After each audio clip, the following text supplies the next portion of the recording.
when the stakes are high and the competition keen, being a little different, I think, makes people be a little bit more critical. And I have had people tell me they couldn't hire me because I was a woman.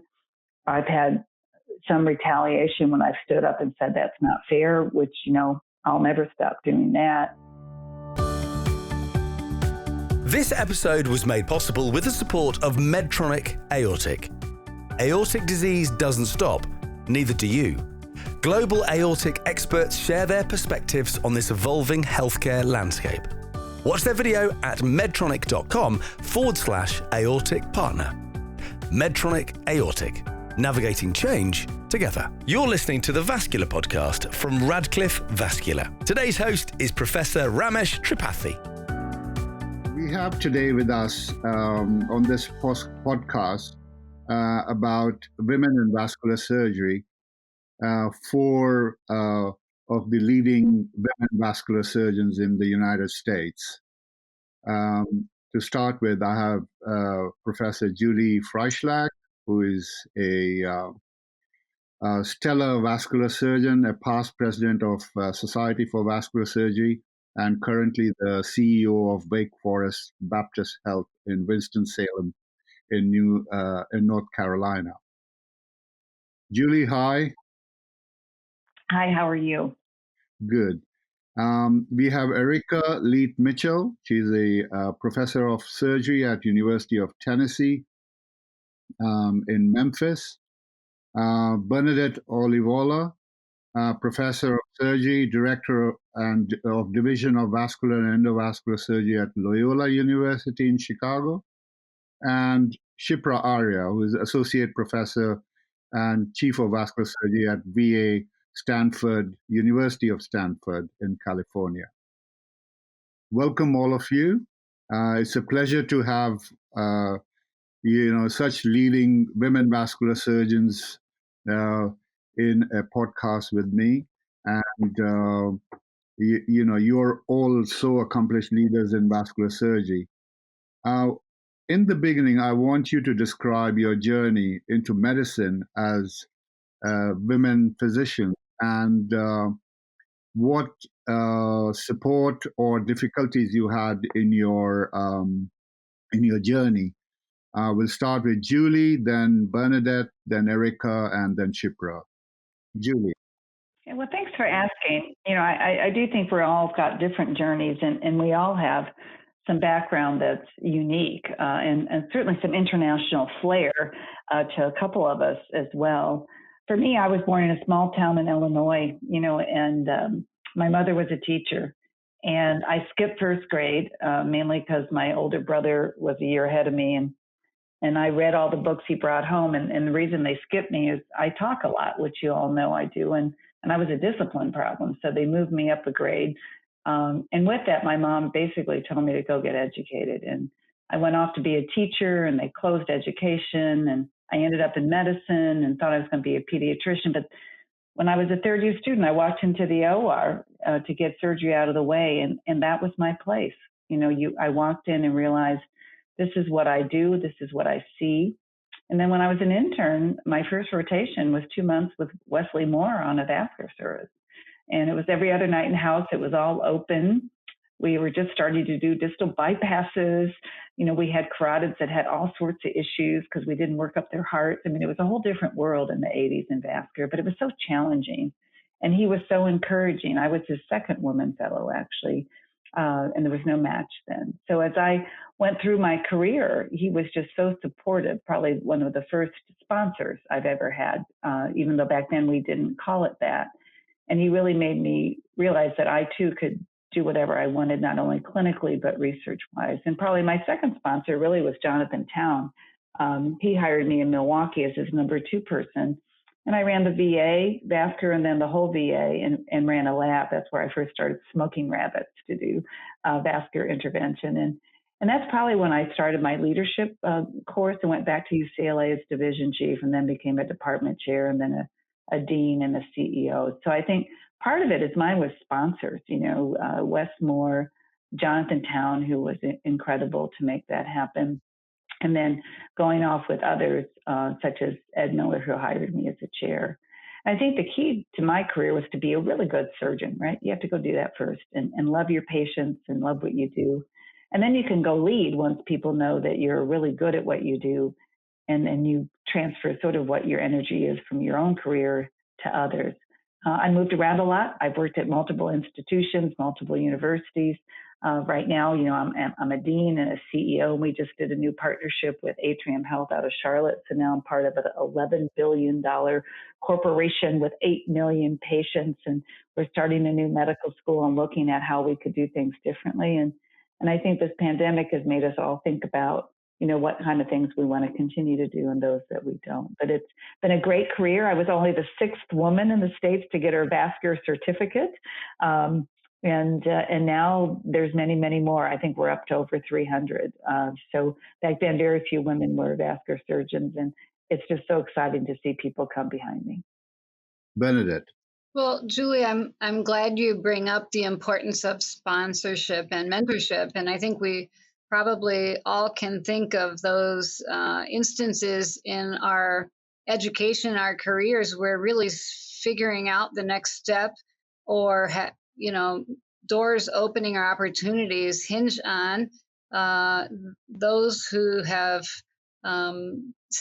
stepped the same way before us and who recognize our skills. So I also grew up in a non-medical family. I grew up in Long Island, New York, and I was the first individual in my family to attend college. And so figuring out how to get to the point of applying for medical school and then residency, I sort of just figured it out as I went. But during medical school, I was thinking everything but surgery. It didn't occur to me. And during the course of my 3rd year clerkship, I worked with several surgeons who recognized that I had potential. And I think just having leaders in surgery identify a skill set, perhaps in even a 3rd year medical student that might be suitable for, a career in surgery, really can change the course of things. So I worked with a few surgeons in hepatobiliary surgery who basically said, "Hey, you're good at this. Let's let you step up to the plate and demonstrate your skills in the operating room." And that really got me interested in surgical specialty. And I also had the opportunity to work alongside some really enthusiastic vascular surgeons as a general surgery resident that basically, made me think, okay, there's nowhere else to be, all the benefits of this field. So throughout the course of my training, having faculty members who actually, sat down and identified my skill set and recognized that and offered me opportunities to get involved, really, I think, set the stage for stepping up to other leadership levels. So I've spent my whole career so far, 15 years at Loyola, where I've advanced up the academic ranks and now leading a really very strong division of vascular surgery. So part of what I get joy out of is returning that that the favor I feel like my faculty gave me as a student in in recognizing the potential that I had. So I get much joy out of mentoring students and trainees,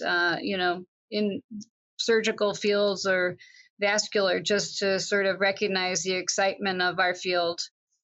So I'm fortunate to be able to sort of pay that back to the learners that I work with here at Loyola, which has really made my career here very gratifying. Well, my pathway certainly wasn't straight. I'm one of 5 children. My father was a petroleum engineer, and as a result, we were all born and raised outside of America. And my formative years were in Zimbabwe. And after a while, my parents bought a farm there, and our house became sort of the triage center for all the workers on the farm if they got injured or had medical illnesses. So early on, I decided I want to be a doctor and sort of help people. And it wasn't until after I completed a degree in engineering, so that like father, like daughter, I attended Colorado School Mines like my father, that I realized I was on the wrong track. So I started volunteering in a hospital, and it was that I knew this was what I wanted to do. So I went back, did the pre-med requirements, got into medical school. And I early thought I would be a plastic surgeon because my sister had a cleft lip and palate, and that sort of was very formative in my youth. But it was during my rotations at Denver General that I was mentored to be a vascular surgeon. So it's interesting because I'm coming full circle around after a 12-year career at Oregon Health and Science University to now re-enter academia after being away for several years to now join University of Tennessee Regional One Health, a county hospital, as their medical director for vascular surgery. So my pathway certainly hasn't been direct, but the journey has been incredible. I've met incredible mentors, supporters, residents, students, and I cannot imagine life as anything other than a vascular surgeon. Shipra. So my journey actually began in India. I am an immigrant. I was born and brought up in India, and I did medical school in India. I'm from a stereotypical Indian family where medicine and engineering are the only two respectful professions, and so that was the choice I was given. What would you like to be, a doctor or an engineer? And I said, I'll be a doctor. So my elder sister, she was a physician. She entered medical school before me. And I went into medical school thinking I wanted to be a surgeon. But throughout medical school, in India especially, I had no female surgical role models. And surgery was not a field that was encouraged. So I went through a whole lot of self-doubt, but in my mind, I always knew that surgery is where I was the happiest. I loved the operating room. I was able to find a couple of Indian surgeons who encouraged my passion and said, yes, I have the skills and I should definitely apply for it. But I decided to come to the States because I really did not have any role models. And I thought that, to be a surgeon, maybe I just need to be in a place which would be more accepting of women in surgery.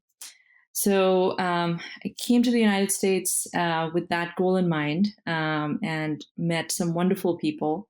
I actually first went to Boston to do a master's in public health at Harvard School of Public Health.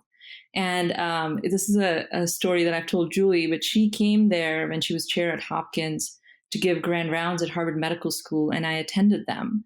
And she brought like two chief residents who were both women, and her talk was about women in surgery. And I was so inspired, and it really validated my commitment that, of all the self-doubt that had been there, because really there had been no other female medical student from my school for 50 years who had gone into surgery. It was a moment that I still remember that, it validated me that I'm doing the right thing. I'm following my passion, and this is what I need to do. Vascular surgery chanced upon me in my first year of residency when I met some really wonderful vascular mentors at Creighton University and University of Nebraska. In terms of Radcliffe's Pepinos, Timothy Baxter, they were just really encouraging. And once I put a few stitches on an aorta by fem, there was just no looking back. This is what I want to do for the rest of my life. So it's been a really great career so far. I'm on a path where I'm pursuing health services research, and I just got my first large multi-center health intervention trial funded. And it's just rewarding to see all these efforts come to life with the help and support of all these sponsors and mentors that I've met along the way, and to give that back. I'm training the next generation of surgeon scholars and surgeon scientists. So that's the most rewarding part of my career, I feel. I'm at the VA mostly. My patients are such a group of people with high vascular disease burden, but it's so rewarding to actually take care of them. It's been a fantastic journey so far, and I'm looking forward to the next chapters. Great. These are very fascinating stories, and I believe it will be so inspirational for the young residents and students listening to this podcast. But within these beautiful stories, did you find any stumbling blocks, Julie? Well, sure. When I was out there, I tell a story when I went to interview for medical school. This was in the mid-'70s. I had one interview at Southern Illinois University with one white man who was a family medicine doc, older, who looked at me and said, "You'll never be a doctor," and he rejected me the next day. Then I went up to Rush and I met a woman who was a histologist, and we had both read the same book, Watership Down, the day before. So the next day I got in early decision. Both are unfair, right? But I liked number 2 because I got in, right, to do it. My class in medical school was 42% women because the senior associate dean, Norma Wagner, actually decided to go after women. And so back in there, the normal percentage was 10%. I probably didn't see or didn't recognize lack of opportunity as I trained because I was that generation that was every other night in house. There was a paranimal program. There were 3 women in my class of interns at UCLA. One went into anesthesia, one went into plastic surgery. We actually sort of prayed to get cut because it was so tough, and I made the cut. I probably saw more people standing in my way as I made it up the ladder. So when I trained at UCLA, they had already finished a woman in 1980. So even though I was the 6th woman to finish, I never really felt that there was anything against me because it was tough for everybody. However, as I've gone up the ranks and looked at jobs and actually competed for opportunities, I have had deans tell me I couldn't be chair of surgery at one of the major universities because they never had a woman chair before. I've had people tell me that I couldn't be on the team because of my gender. Probably the worst ones are when they don't give you it and they don't tell you it's because it's gender. They act like it's because you're not worthwhile. And I've seen that not only in all forms of academia, but certainly some parts of our leadership in vascular. I mean, I'm the only woman chair, the only woman SVS president ever. And frankly, I was the first woman chair of the Board of Regents of the American College of Surgeons. And that was in the 100th year of the American College of Surgeons. And I will be the 5th president of the American College of Surgeons. But when the stakes are high and the competition keen, being a little different, I think, makes people be a little bit more critical. And I have had people tell me they couldn't hire me because I was a woman. I've had some retaliation when I've stood up and said that's not fair, which, I'll never stop doing that. I think it's better. And I think the new generation of surgeons, say under the age of 40, have trained with women and trained with people of color and international, so they actually know that's the team. But I do think there's still stigma about how we approach leadership and how we do things. And certainly my leadership style is very different than others.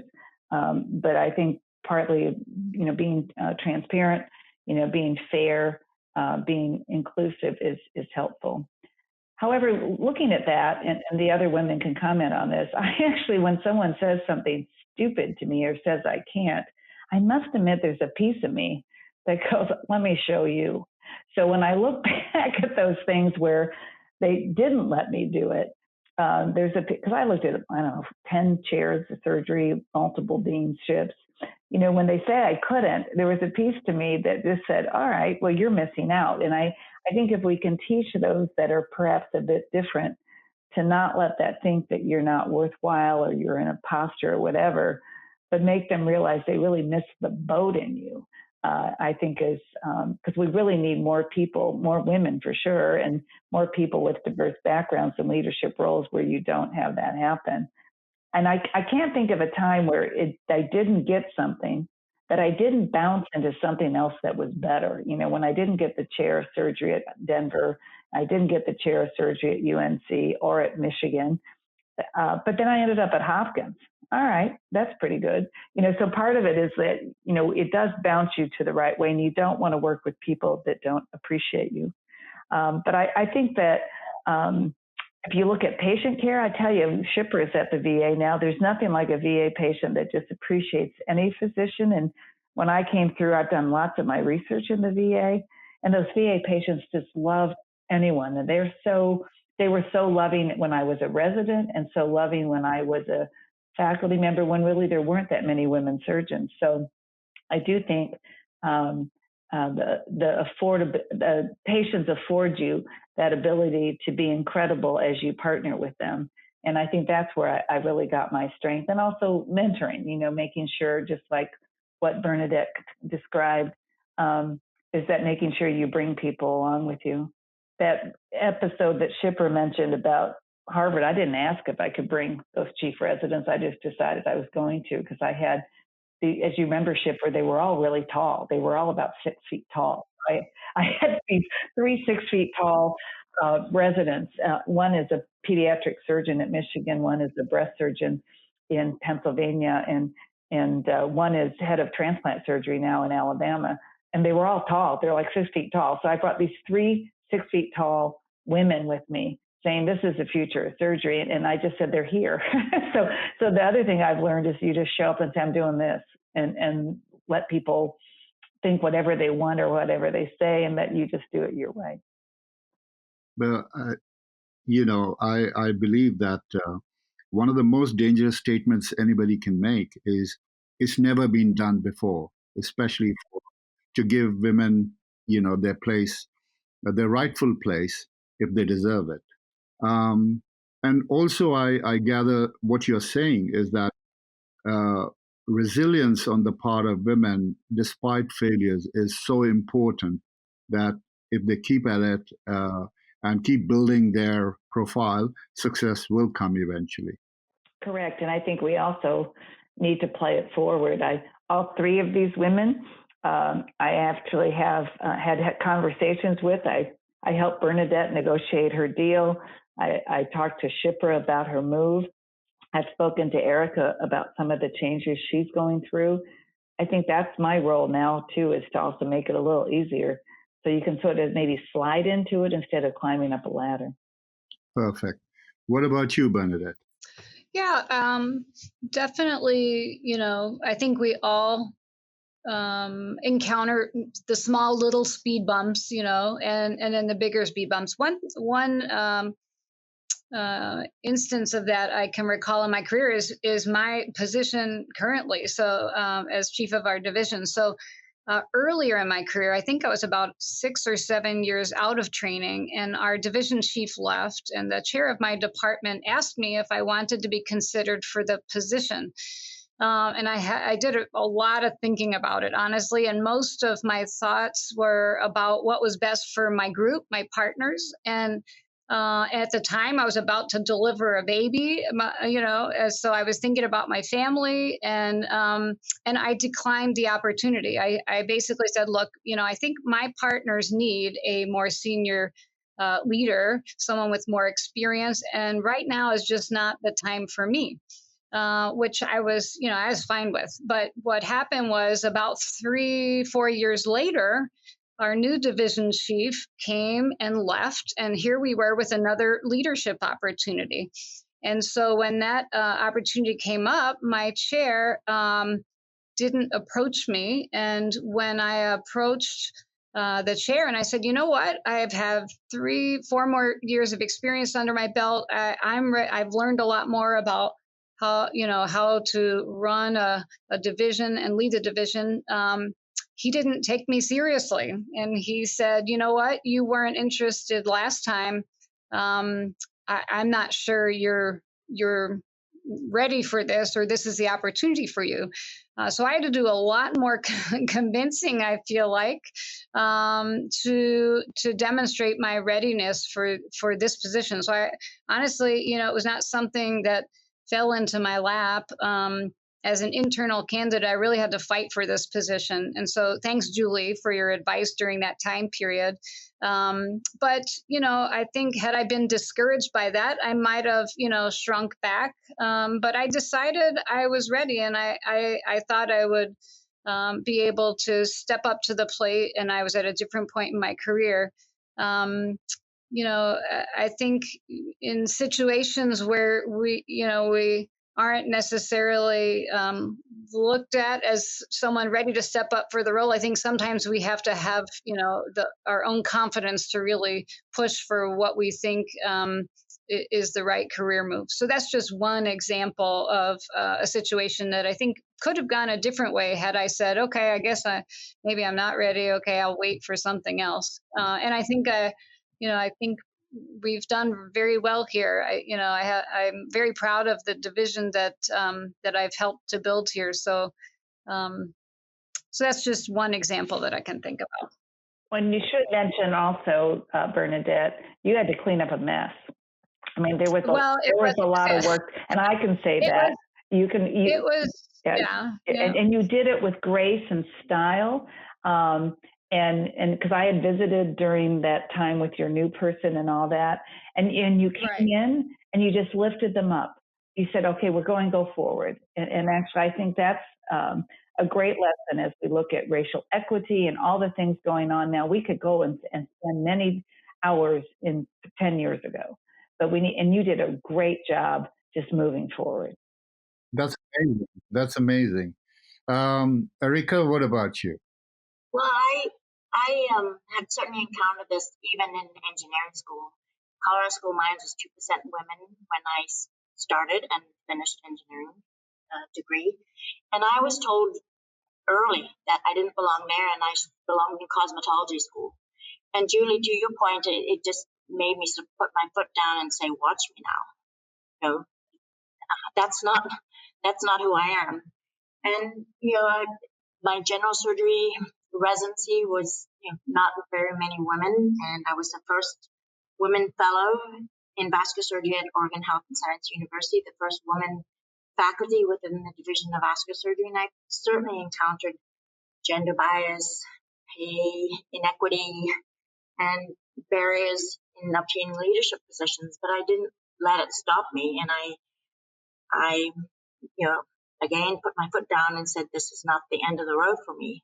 And, I fought and prevailed. And I think, when you do that, you open doors for the next generation behind you.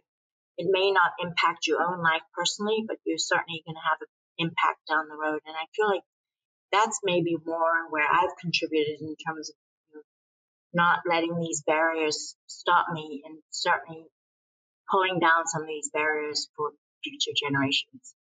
When you look at the AAMC data, the last 30 years, women have represented 50% of the medical school class, but yet in surgery, they only represent 38% of the general surgery residents and 39% of surgical subspecialty residents, of which women make up 0.7% of all residents so women in subspecialty surgery residencies.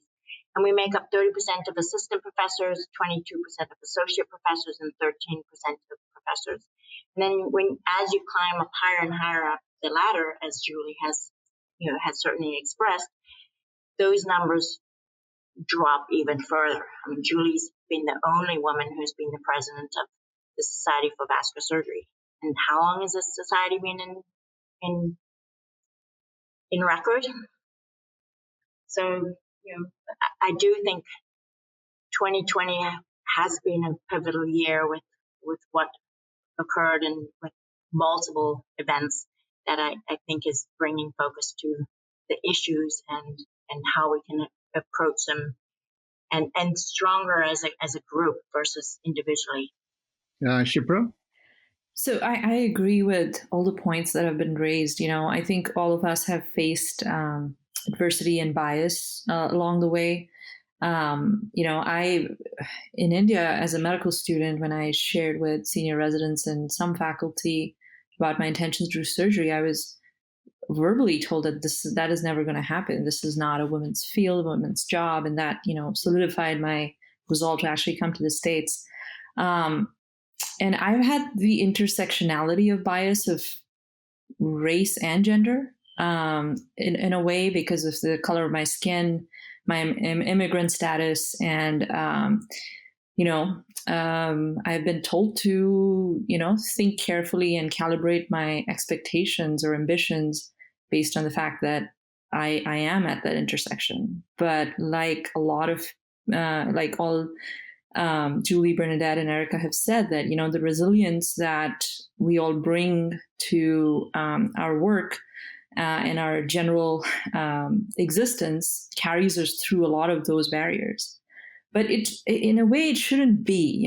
We need to get to a point where it's not groundbreaking and it's not earth-shattering for us to have these positions of leadership, because the resilience, you sometimes at some point in your career, people start, weighing the pros and cons, and the resilience wears down, and there's this accumulated burden of the difficulties and adversities that you can take. And so, what we need to do and what we are all doing is sort of carrying this forward and making sure that the people coming behind us, it's not earth-shattering for a woman to be SVS president and chair of surgery.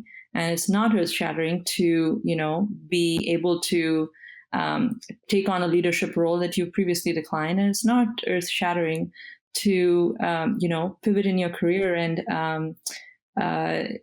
which is routine for, for men to do in their life, but it should be the same for women. And that's the space we need to get to, that resilience is not the only thing that you need. It should be easy to make those, to achieve those milestones. Perfect. So what you're saying is that there has to be equity, there has to be inclusion, and also, irrespective of diversity, everybody should have a place on the table. With that in mind, I want to bring Bernadette back into the discussion. You are a lead member of the SVS Task Force on Diversity, Inclusion, and Equity. What has SVS done in these areas, and what are the future plans, regarding these issues? Yeah, so I co-chaired the task force over the past year, and at the culmination of that year, the task force handed a list of over 40 suggestions or recommendations to the leadership of the SVS, who was really very receptive to, receiving guidance and instituting changes. And one of those changes was to establish a permanent committee on diversity, which Vince Rowe is now chairing, and I'm also sitting on the committee. But some really great changes happened as a result of the recommendations. Some of those relate to the diversity on the editorial board of the journals of vascular surgery, and the appointment of a diversity champion, associate editor on the JVS journal, and a concerted effort at just looking at the editorial board and taking inventory as to whether it was diverse and whether the the population on the editorial board really represented who we are as vascular surgeons and where we want to be in terms of diversity. So lots of changes happened, diversifying the editorial board, encouraging a diverse group of individuals to participate in journal publications as journal reviewers, as peer reviewers. We now have a limit on the number of leadership positions or committee positions that any individual can have in order to really just bring a larger group of individuals in. So there was no real official limit in terms of how many roles one member of the SVS could play on committees. And now there's a limit of 2. So any individual participating on committees can be on 2 committees. And what that does is open up a whole bunch of positions for a more diverse group of individuals to come on board. As part of the diversity committee, I now have a standing role on the appointments committee. So all the discussions regarding committee appointments, there are a few other individuals who are part of the conversation and, sort of bring awareness to the diversity of the group of individuals who are willing to take leadership roles. The SVS also, over the past year, really invigorated a leadership development program that's offered opportunities for, a diverse group of individuals to not only, be part of our field, but to get involved and then to really get the background to lead and to step up to the next level. So the leadership development program that the SVS established, that was before the task force, but has focused on providing support for individuals who participate in the leadership training program to seek other opportunities. And so there are some diversity related scholarship funds that are available. So those are just some examples of what's happened. In the upcoming month or so, the JVS will put out a supplement dedicated to diversity. So we've compiled a bunch of manuscripts focusing on all different aspects of diversity and things we haven't thought about yet. So I think that'll be helpful. Shipra contributed to that, and Julie as well. And I think, this is opening up the eyes of those in our field. And more importantly, I think it's setting an example for individuals, who are considering vascular surgery as a field. When they see that the SVS is focusing on really critically looking at how we can, provide equity and opportunities within the SVS, it seems like a much more attractive field to enter, I think. So I could go on and on. There's a whole bunch going on, but all positive things. Oh, great. Do you think that this could have happened much earlier?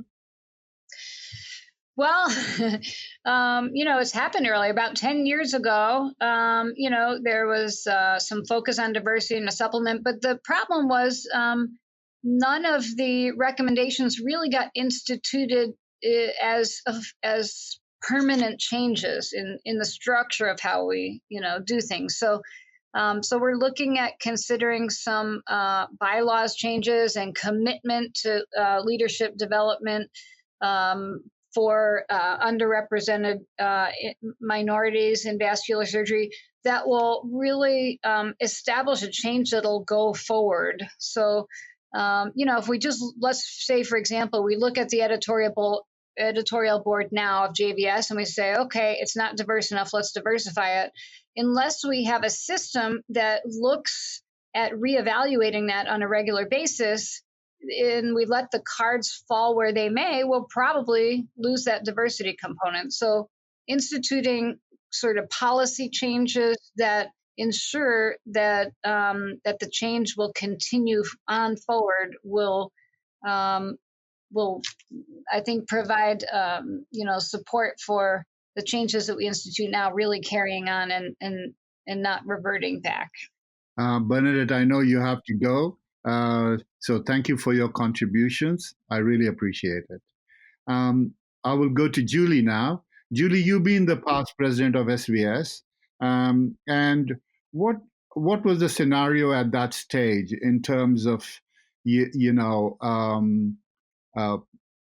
pushing forward the issues of equity, inclusion, and diversity?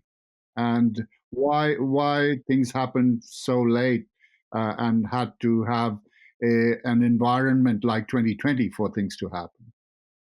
Yeah, I think initially it was a pipeline, right? So I told you I was the sixth woman to finish in vascular and get her boards. When I was a division chief, I was the only woman division chief in the country between 1993 and 1998. And so, 1998 and 2003.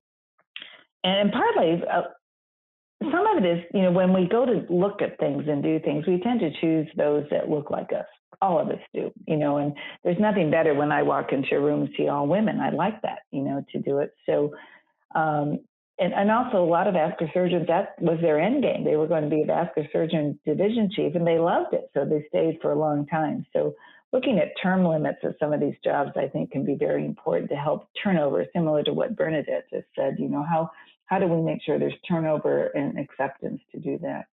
So when I was a division chief, just getting involved on the committees and getting a position was really important. I do remember having a conversation with a couple really important leaders of the Vascular Society, and we were discussing very loudly the possibility of a separate board of vascular surgery. And I happened to be on the board because of the Association of Academic Surgery. I wasn't there because of vascular, because what I did is found leadership positions outside of vascular surgery when I look back. So I was very active with the Association of Academic Surgery, the American College of Surgeons. And so I was sort of enthralled in that whole board issue. And if I were to tell you, one of the issues was that I really didn't think they needed a separate board. We couldn't afford it. We could make this happen. And so in those days where it was my time really to be president, because of my views on the boards, I actually think I was overlooked for a bit. But then I went off and did something else. I became chair of surgery at Hopkins, which was quite notable, So I think, again, when they tell you no, you go do something else. I think when I was the treasurer and then on to the vice president, president-elect, and president, we did do a lot of inclusive things for women. We had dinners. We made sure women were on committees, and I did choose the committees, but it was very informal the way we did it. So when I went to add people to committees, they looked like me, right, to do it. And now we have a pipeline. So I think the thing that's changed over the last 10 years is we have an incredible pipeline. And if you look at who we did boards with, as far as the examinees and examiners, there's used to be only 2 or 3 women examining, and now I'm pretty sure it was 30%, if not 40% of the examiners were women. And I think my examinees were 40% women, and there were many people of color. I mean, it really, I actually noted that at our virtual cocktail party, that we're getting to a place where we do have opportunity, and we just need to pay attention. So I think part of it's pipeline, part of it's culture, looking at what is happening and what's the next thing that's going on. So I think all of it together makes a difference, and it's just part of the times. Erica, what systemic steps can divisions and societies take to encourage and protect women interested in vascular surgery? Well, I think we can step back, because it's not just vascular surgery. When you look at being a woman as a surgeon in sort of a prototypical or stereotypical male environment, women do struggle with, for professional recognition and respect within our specialty and our workplace. And when you look back at, I look like a surgeon in social media movement that occurred in 2015.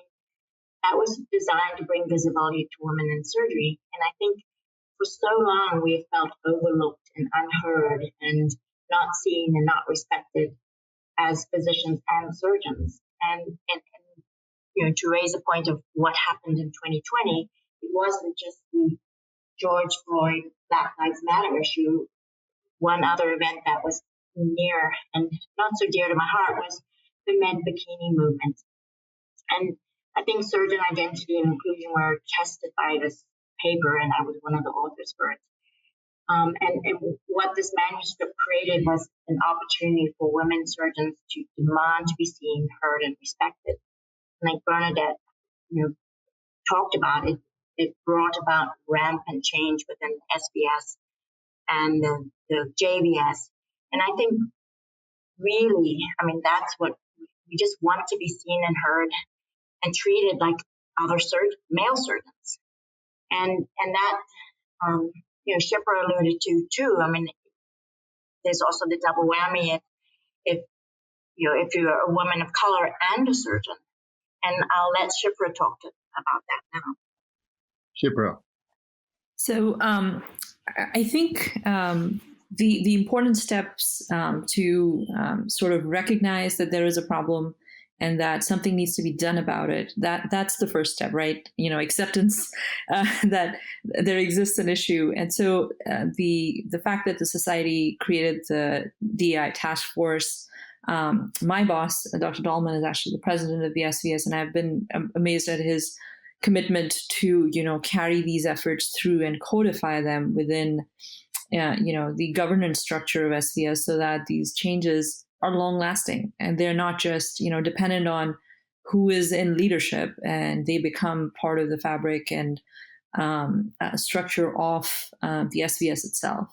But it would require, commitment from incoming leaders and future leaders of SVS to make sure that these things continue on, and that diversity is not just a buzzword and it's not tokenism, because there's so much data and so much information that shows that diversity of background, diversity of thought, diversity of experiences, and that all comes through having people who look different than you and think different than you be on your team actually makes results better, patients do better, your team performance is enhanced, and you can achieve much greater things than you could possibly imagine if everybody thought the same way. So, that's where all the events of 2020, I think, have been pivotal, especially within vascular surgery itself, too, like Erica mentioned. I think that manuscript did create that watershed moment where, when you're forced to look in the mirror and say, are we this? Is this who we are?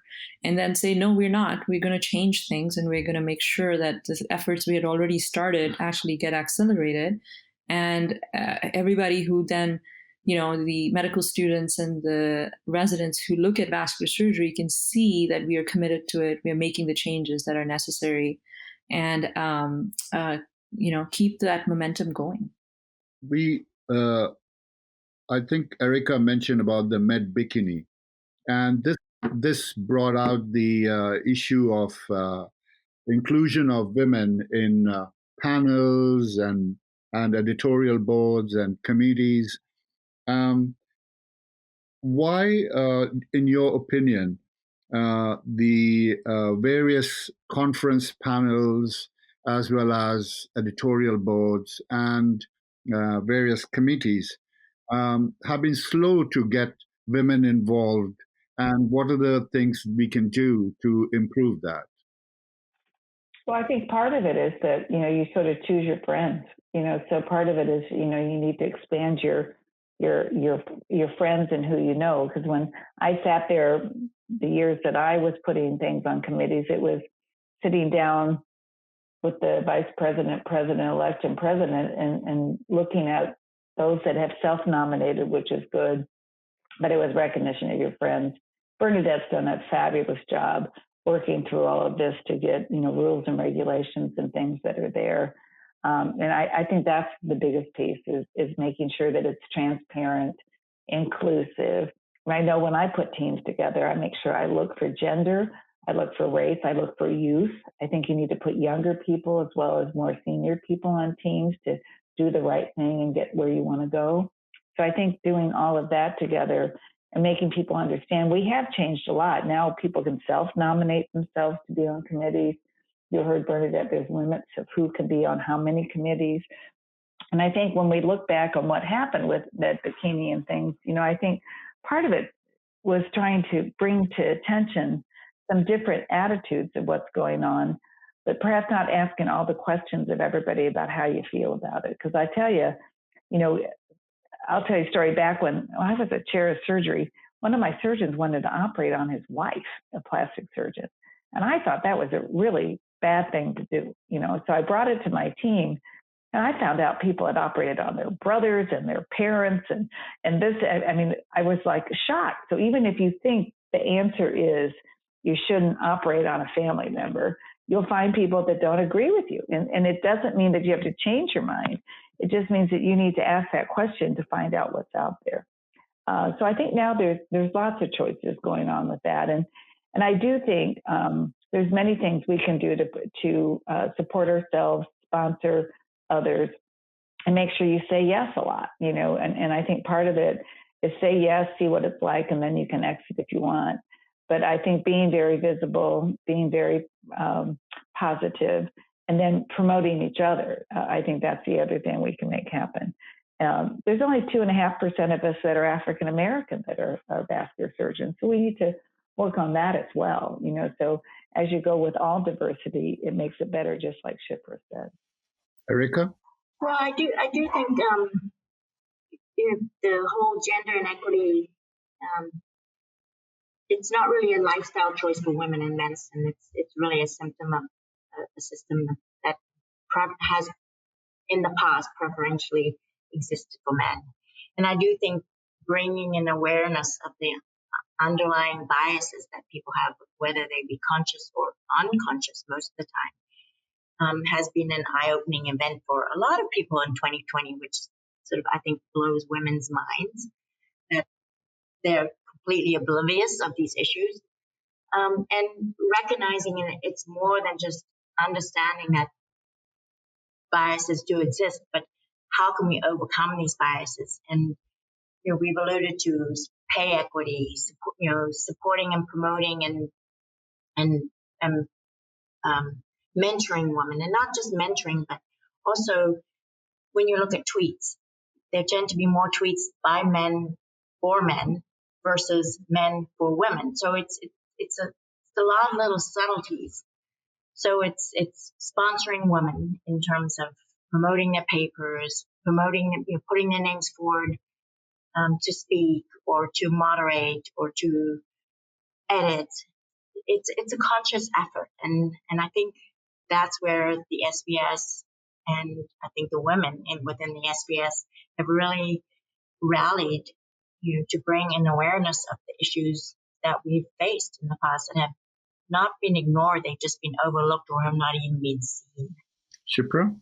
I agree. I think, the way to remedy some of these underrepresentation of women and minorities in, the leadership of SBS committees and editorial boards and things, is to recognize that that's an issue. So bringing it from that implicit, unconscious plane into the conscience that, okay, this needs to be changed. And then instituting measures like transparency of self-nominations, of, keeping selections, for term limits, for making sure that, they are being looked at by merit. And another thing I would add to these points that have already been raised is the intentionality. A lot of people are well-intentioned, but they make assumptions for other people that, especially for women, that, they may not want this opportunity, even though they may be best suited for it. And I think that needs to go away. I think judging things on and allowing for transparency in terms of nominations as well as recruitment, it allows for people to, express their interest for what they want instead of other people just making value or preference judgments for what you think you may want for yourself. I remember Ron, I was going through some difficult times and personally in the last couple of years, and I told him that I may not be able to, do some of the work that he may expect from me because of, my personal situation. And he said, that's okay. I will keep asking you, and it is your prerogative if you want to turn it down. And I really appreciated that. I think that, if somebody had just made that judgment for me that, oh, this is not a good time for her to take on these roles, it would take that agency away from me. And that's where a lot of people, even though they are well-intentioned, make a mistake. Bernadette's boss saying that, okay, if you turned it down in the past, you shouldn't then be eligible for it now. That's a mistake. We should allow people to make these decisions for themselves, to, see when it's right for them and what sort of opportunities they are interested in. And then you would get people who are interested in the role, right for the role, and, bring their best to those positions that they're being recruited to. Excellent. So from our talks this morning, I take it that the lessons for men is that we need to respect women more. We need to appreciate their talent, and also to reconsider them in the event that they say that they're not ready for it at that moment. And if opportunities arise again, they should be offered and considered for it. They should be encouraged if they are deserving candidates, irrespective of gender. And there has to be a increased inclusion, and you have to put yourself in their position to understand their perspective. As for women and young people who are coming up, they need to, young women who are training or are students and want to pursue a career in surgery, they need to believe in themselves. They need to ignore comments like, it's never going to happen, or you'll not be able to do surgery, or it's never been done before, and say, you watch it now, I will make it happen. And also for the people who are already established as women surgeons, they need to pay it forward. With this, I invite final comments from all of you, starting with Julie. It's been a pleasure to talk to you. Yeah, I think you've done a great job, and I think part of it is we benefit so much from having diversity and listen. I tell you, when I sit there and ask my teams to give me their opinion, being a leader that invites differences of opinion, I've changed my mind to make that happen. I'm a better person now because I hang with other people. I think that's it, and make no assumptions, and this actually helps men too, with this whole where we're going with, COVID-19 and everything. We have to be flexible. They have to be open. And I think as we go forward, we need to listen to all of us and include all of us in our decisions and where we're going. Erica? Well, I think perpetuating and preserving a traditional male-dominated hierarchical model won't satisfy the new mandate for diversity, inclusion, and equity. And I think we can make surgery a better profession, not just for women, but for patients as well. And if I were to say anything now, little homage to her time is now. It's to invite her, cite her, quote her, sponsor her, recognize her, and pay her. Shipra? I wholeheartedly agree with Erica's sentiment that she talked about. I would add, pay her, promote her to the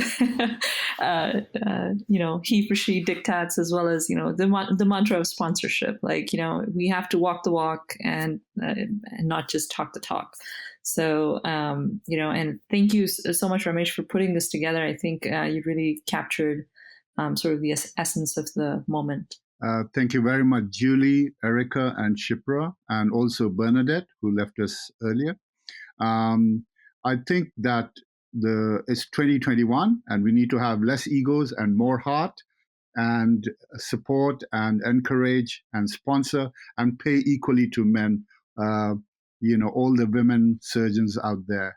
So thank you for joining me, and you have a great afternoon there. All right. Thank you so much. Thank you for the invitation. Thank you so much. This podcast was brought to you by Radcliffe Vascular and is sponsored by Medtronic. To view the series, head to radcliffevascular.com/vascularPODCAST. You can also find us on all well-known podcast platforms and follow us on Twitter @RadcliffeVascu. Thanks for listening.